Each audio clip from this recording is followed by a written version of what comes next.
Hello viewers, আসসালামু আলাইকুম। Welcome back to another video. তো গতকাল আমরা গিয়েছিলাম গুলশান 2-এর সেই ভাইরাল ফুচকাটা ট্রাই করার জন্য। এর আগেও আমার দুইবার এই ফুচকাটা খাওয়া হয়েছে, কিন্তু কখনো আসলে ভিডিও করার সুযোগ হয়নি, কারণ ওখানে এতটাই ভিড় থাকে যে ভিডিও করাটাও একটা চ্যালেঞ্জিং ব্যাপার। তো গতকাল আসলে চেষ্টা করেছি কিছুটা ভিডিও করার জন্য, তবুও অতটা হয়তো ভালো হয়নি, এত ভিড় ছিল।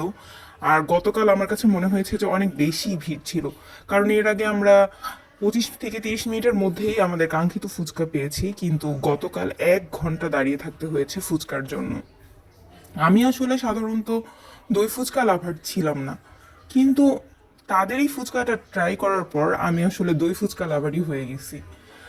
তো গতকাল আসলে আমি তবুও আমার কিউরিসিটি থেকে একটা নর্মাল ফুচকাও অর্ডার করেছিলাম, কিন্তু বলবো যে নর্মাল ফুচকার চেয়েও আসলে দই ফুচকাটাই বেশি মজা ছিল।